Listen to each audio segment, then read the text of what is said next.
चलो अब आते हैं मेन चीज़ पे।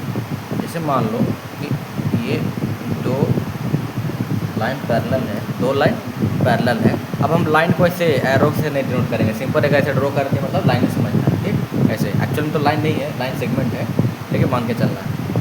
अब तीसरा लाइन ये कट किया, तीसरा लाइन ये कट किया, तो बताओ यहाँ पे कितना एंगल दिख रहा है। चलो हम नाम दे देते हैं इस पॉइंट का। इस पॉइंट का नाम दे देते हैं हम ए, इस पॉइंट का देते हैं हम बी, इस पॉइंट का नाम हम सी, इस पॉइंट का नाम हम डी, और इसको हम नाम देते हैं ई, इस पॉइंट का देते हैं हम एफ, और जहाँ पर कट किया इसको हम ओ, और इसको नाम देते हैं, इसको नाम देते हैं ओ डैश, इसको ओ। इतना पॉइंट मिल रहा है, नहीं पॉइंट मिल रहा है ना। ये EF लाइन को क्या बोलेंगे, ट्रांसवर्सल लाइन क्या बोलेंगे, ये वाला लाइन को हाँ ट्रांसवर्सल है। हाँ। तो एक तरह से क्या हुआ, इंटरसेक्टिंग लाइन भी है, हाँ इंटरसेक्टिंग लाइन भी है, ठीक। और AB और CD क्या है, पैरेलल। AB और CD क्या है, पैरेलल, तभी बोल रहे हैं इसको ट्रांसवर्सल लाइन, ठीक। अब बताओ यहाँ पर कितना सारा तुमको एंगल दिख रहा है बनते हुए, कितना एंगल दिख रहा है। चलो देखो हम दिखाते हैं। एक ये लाइन और एक ये लाइन, ये लाइन के बीच में एंगल एंगल, ये लाइन और ये लाइन के बीच में ये वाला एंगल, ठीक है। ये लाइन और ये लाइन के बीच का एंगल, ये लाइन और ये लाइन के बीच का एंगल, ये प्रॉब्लम पड़ गया, ठीक है। अब ये लाइन और ये लाइन के बीच का एंगल, ये लाइन और ये लाइन के बीच का एंगल, ये। अब देखो ये लाइन और ये लाइन के बीच का एंगल, ये, और ये लाइन और ये लाइन के बीच का एंगल। एंगल हमेशा दो लाइन के बीच बताए थे ना। तो टोटल कितना एंगल मिला ये इसमें, 8 एंगल। कितना मिला, 8 एंगल, 4 यहाँ 4 यहाँ 8, और 4 ये जो 8 एंगल है सिर्फ 2 वर्टेक्स पे बना है, 4 इस वर्टेक्स पे, 4 इस वर्टेक्स पे। सॉरी वर्टेक्स बोलेंगे क्या यहाँ पे, वर्टेक्स नहीं बोलेंगे। इस पॉइंट पे मिला है और इस पॉइंट पे मिला वर्टेक्स, जहाँ पर दो लाइन मिलता है, कटता नहीं है। दो लाइन मिलता है तो बोलेंगे उस पॉइंट को, कटता नहीं। यहाँ पर तो कट कर रहा है ना, पूरा इंटरसेक्ट कर रहा है। तो इस पॉइंट पे ऐसे तुम बोल सकती हो कि बोलने के लिए वर्टेक्स बोल दो, लिखने के लिए हर जगह वो यूज़ कर रहे थे हम, इसलिए। इस पॉइंट पे देखो एक इस एंगल बन रहा है, एक ये एंगल बना है, एक ये एंगल, एक ये एंगल। तो इसी पॉइंट पर चारों एंगल बना है, लेकिन चारों एंगल अलग अलग साइड के बीच में, अलग अलग साइड के बीच में। तो अगर हम एंगल O लिखे तो कन्फ्यूजन हो सकता है कि एंगल O का मतलब कौन सा एंगल। इसीलिए हम इस पॉइंट का क्या दिए हैं, नाम, ताकि लाइन का नाम आ सके, लाइन का नाम आ सके या लिख सके। समझ में आ रहा है कुछ, क्यों दिए हम। चलो इसको नाम देते हैं 1, इसको नाम दिए हम 2, इसको नाम दिए 3, इसको नाम दिए 4, और इसको नाम दिए हम चलो दे देते हैं 5, इसको नाम देते हैं हम 6, और इसको नाम देते हैं हम 7, इसको नाम देते हैं हम 8। कुछ भी नाम देख सकते हैं, तुमको यहाँ से कॉपी करने की ज़रूरत नहीं है बुक से। समझ में आ रहा है। हाँ, कई बुक में अलग ढंग से नाम दिया है, इसको 7 लिया है, हम इसको 6 ले लिए हैं, ठीक, क्योंकि पेन के कलर के हिसाब से हम लिए, ऐसे दिक्कत ना।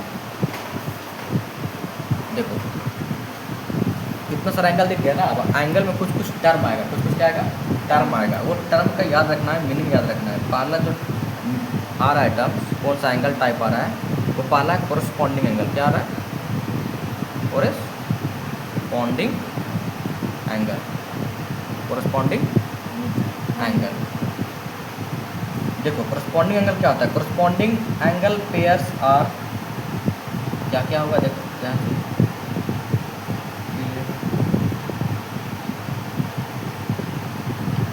किसके क्या कोरस्पॉन्डिंग है। चलो देखो, जैसे देखो ये जो ट्रांसवर्सल लाइन है वो दोनों लाइन का जो पैरेलल लाइन है उसको कट कर रहा है ना। मतलब ये समझो ये लाइन कॉमन है, दोनों का क्या है, कॉमन है, तो दोनों को कट कर रहा है।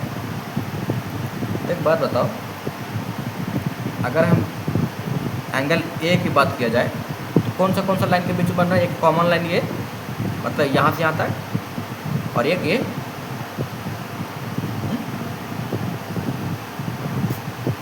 एक ये और एक ये, पहले हम वर्टिकली अपोजिट एंगल देखते हैं, ठीक है, किसको बोलते हैं वर्टिकली अपोजिट एंगल।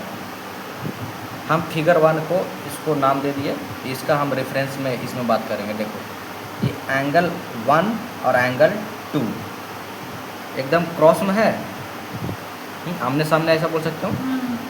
इसको बोलेंगे वर्टिकली अपोजिट, क्या बोलेंगे अपोजिट। हाँ, अब 3 और 4 आमने सामने है, इसको भी क्या बोलेंगे वर्टिकली अपोजिट एंगल। 5 और 6 है यहाँ पे एंगल, 7 और 8 है अपोजिट। तो ये जो पेयर बना हमको, एक ये 3 और 4 वाला पेयर, एक 1 और 2 वाला पेयर, एक 5 और 6 वाला पेयर, एक 7 और 8 वाला एंगल को जो पेयर बना, और वो जो पेयर मिला ना हमको, उसको बोलेंगे वर्टिकली अपोजिट एंगल। और वो जो पेयर मिला ना हमको, वो पेयर आपस में क्या होता है, इक्वल, क्या होता है इक्वल होता है।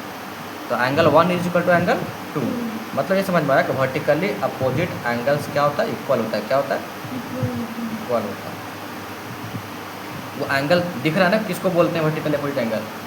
फिगर 1 के रेफरेंस में हम लिखे हैं। ये हो सकता है इसको 4 नाम दे दिया, 5 नाम दे दिया, तो वर्टिकली अपोजिट तुमको दिखना चाहिए कि वो क्या होना चाहिए, अपोजिट होना चाहिए। और एक ही पॉइंट पे बात कर रहे हैं, किस पे, एक पॉइंट पे। ये नहीं कि इसका वाला 2 का हम 6 को बोल रहे हैं, 2 के 6 के साथ, नहीं, एक ही पॉइंट पे देखो कि इसका अपोजिट एंगल क्या मिलेगा हमको। इस पॉइंट पर आ गए हम, अगर ओ पॉइंट पर आए, ओ पॉइंट पर देखो 6 का अपोजिट क्या मिलेगा, क्या मिलेगा 5। अपोजिट का मतलब तुमको यहाँ से देखना है, सीधा यहाँ से। ठीक है, यहाँ अगर 8 का पूछे तो 7, ये नहीं कि 8 का बोल देना तो ये 3 भी होगा, नहीं, ये तो अलग पॉइंट पर आ गया ना। मतलब ये समझो कि मान लो एक लाइन ऐसा है और दूसरा लाइन ऐसा है, तो इसका अपोजिट कौन होगा, ये, और इसका अपोजिट ये, इसको बोलेंगे वर्टिकली अपोजिट एंगल। समझ में आ गया। तो ये था वर्टिकली अपोजिट एंगल। चलो अब लिखते हैं कोरस्पॉन्डिंग एंगल। क्या लिखते हैं, कोरस्पॉन्डिंग एंगल। हम रेफरेंस के लिए फिगर 1 ही ले रहे हैं, फ्रॉम फिगर 1। फ्रॉम फिगर 1 कौन सा 2 एंगल को हम लोग कोरस्पॉन्डिंग बोलेंगे, कौन सा 2 एंगल को हम लोग कोरस्पॉन्डिंग बोलेंगे। देखो तो ये ध्यान से देखना, ओई लाइन, ओई लाइन, ये जो पूरा ई एफ जो लाइन था, ई एफ जिसको ट्रांसवर्सल लाइन बोल रहे हैं, इसी को कितना पार्ट में डिवाइड किए हैं, ओई और ओ डैश ओ और ओ एफ, ये 3 पार्ट में। ठीक, तो हम ओई लाइन और ओ और ए जो लाइन है, इसके बीच का एंगल ओ है, इसके बीच का एंगल 1 है। क्या है, 1 है। फिर से इसी लाइन का कॉमन देखो, ओ और ओ डैश के बीच, ओ और ओ डैश के बीच जो लाइन है, और ये जो ओ डैश और D, O dash D line के बीच जो एंगल 5 है, ये देखो, ये लाइन के ऊपर ही आ रहा है ना, ये 5 एंगल, ये लाइन और ये लाइन के ऊपर ही आ रहा है ना 1 एंगल, तो दोनों ऊपर में आ रहा है, दोनों ऊपर में आ रहा है। एक कॉमन लाइन ये दिख रहा है तुमको, मतलब देखा जाए अलग अलग पार्ट है, लेकिन यही लाइन का है ना, सब मिला हुआ। और इस लाइन के ऊपर में है, इस लाइन के ऊपर में है, तो ये चीज़ मैच कर रहा है, तो 1 इज इक्वल टू 5, ये जो पेयर मिलेगा ना, एंगल 1 इज इक्वल टू 5, इसको बोलेंगे कोरस्पॉन्डिंग एंगल। ऐसा उसी तरीके से हम 3 को क्या लिखेंगे, angle 3 is equal to angle 7, और angle 4 is equal to angle 8, और angle 2 is equal to angle 6। ये था कोरस्पॉन्डिंग एंगल।